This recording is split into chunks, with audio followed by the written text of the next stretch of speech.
The Amazing Bone by William Steig. It was a brilliant day, and instead of going straight home from school, Paul dawdled. She watched the grown-ups in town at their grown-up work, things she might someday be doing.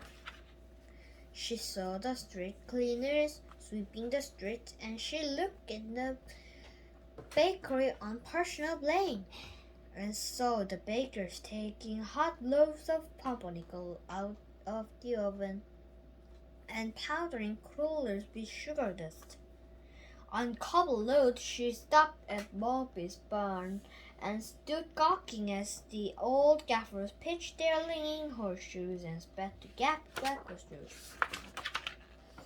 Later, she sat on the ground in the forest between school and home, and spring was so bright and beautiful the warm air touched her so tenderly she could almost feel herself changing into a flower.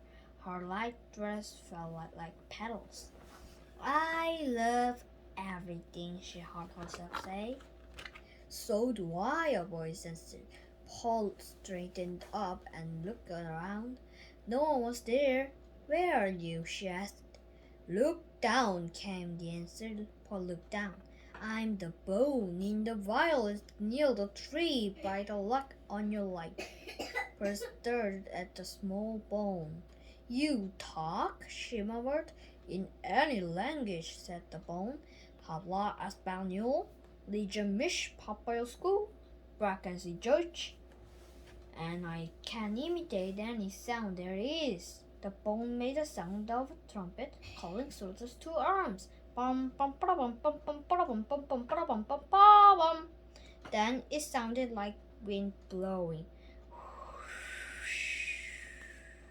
Then like pedaling rain. Then it snowed. Then it sneezed. Achoo! Paul couldn't believe what she was hearing. "You're a bone," she asked. "How come you can't sneeze?" "I don't know," the bone replied. "I didn't make the world." "May I take you home with me, wonderful bone?" Paul asked. "You certainly may," said the bone. "I've been alone a long time. A year ago, come August, I fell out of the witch's basket." I could have yelled after her as she walked on, but I didn't want to be her bone any longer. She ate snails cooked in garlic at every meal and was always complaining about her rheumatism and asking noisy questions. "I'd be happier with someone young and lively like you." Paul picked up the bone and gently put it in her purse. She left the purse open so they could continue their talk, and started home, forgetting her schoolbooks on the grass. She was eager to show this bone to her parents, and she could guess what would happen when she did. She would tell about the taking bone. Her mother would say, "You're only imagining it." Her father would agree, and then the bone would flabbergast them both by her talking. The spring green sparkled in the spring light. Tree toads were trilling. "It's the kind of wonderful day," said Paul, "when wonderful things happen, like my finding you." "Like my finding you," the bone answered, and it began to whistle, a walking tune that made the going very pleasant. But not for long. Who should rush out from in back of a boulder and spoil everything but three hideaway robbers with pistols and daggers. Paul couldn't tell what breed of animal they were because they wore cloaks and Halloween masks, but they were willful and spoke in chilling voices. "Hand over the purse," one commanded. Paul wouldn't have gladly surrendered the purse just to be rid of them, but not with a bone in it. You can't have my purse, she said, surprised at her own boldness. What's in it? Said another lover, pointing his gun at Paul's head. I mean it, the bone growled, and it began to whistle like a snake and roar like a lion. The robbers didn't wait around to hear the last in case there was any more. They fled so fast couldn't tell which way they gone. It made Paul laugh and the bone too. They continued on their way, joking about what had just happened and chatting about this and that.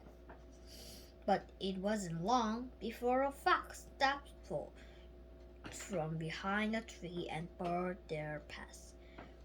He wore a sprig of lilac in his lapel. He carried a cane, and he was grinning so the whole world could see his sharp white teeth. Hold everything, he said, perforce. You're exactly what I've been longing for, he went on, young, plump, and tender.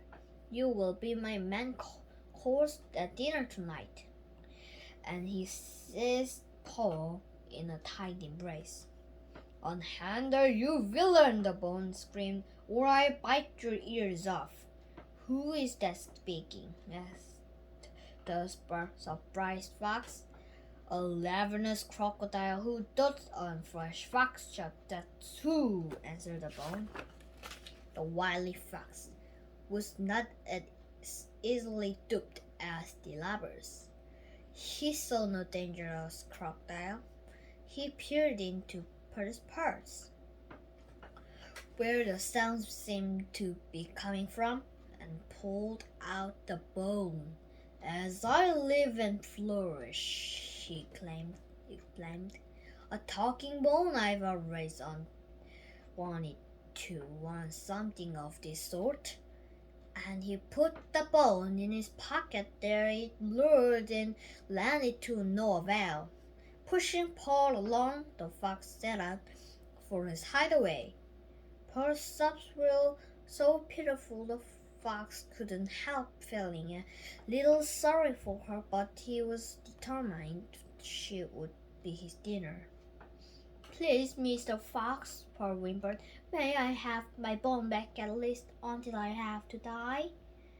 Oh, all right, said the fox, disgusted with himself for being so soft-hearted, and he handed her the bone, which she put back in her purse.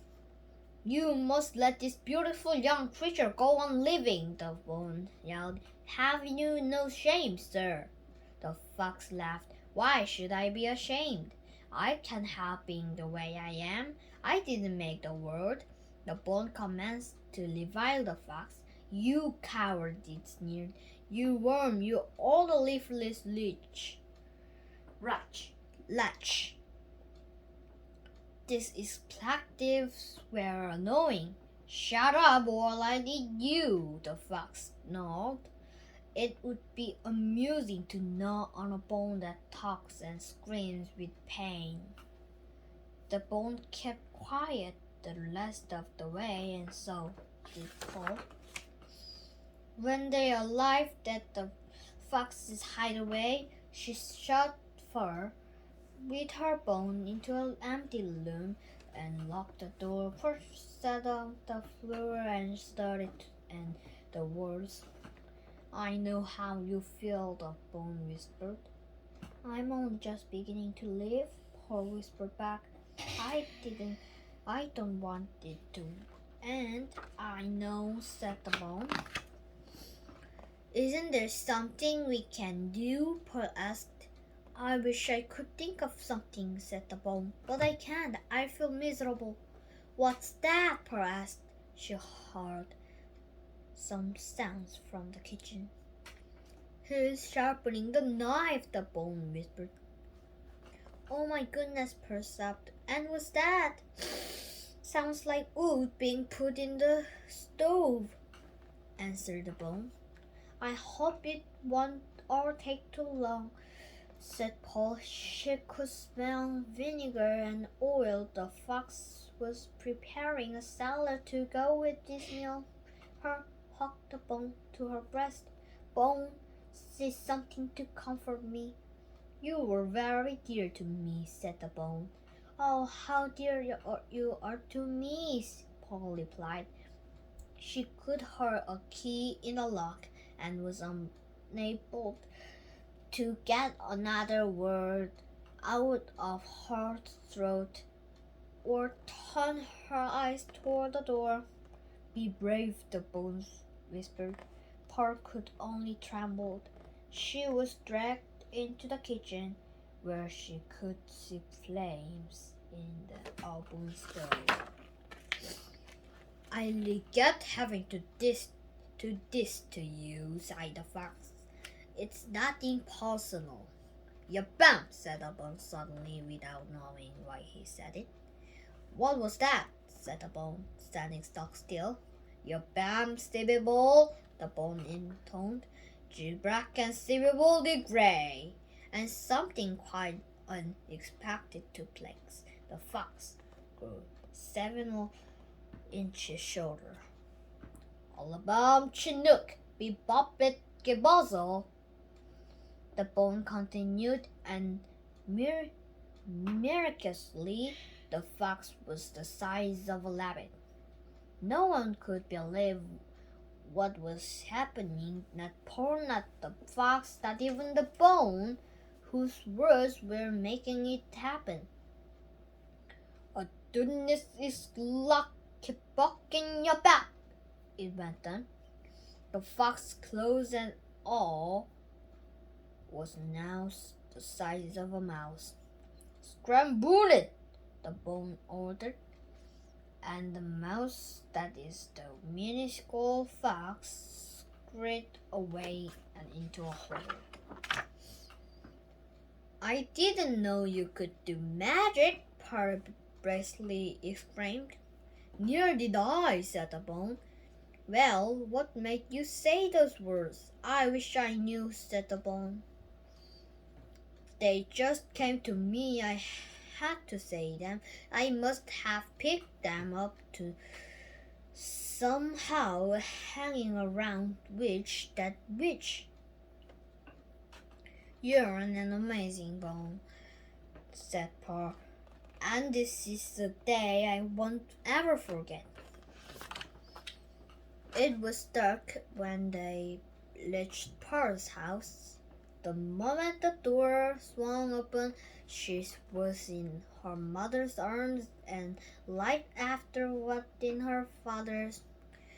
Where on earth have you been? They both wanted to know. We were frazzled with worry. Paul didn't know what to say first. She held out the bone. This bone, she said, can talk. And just as she had expected, her mother said, a talking bone viper, it's only your imagination.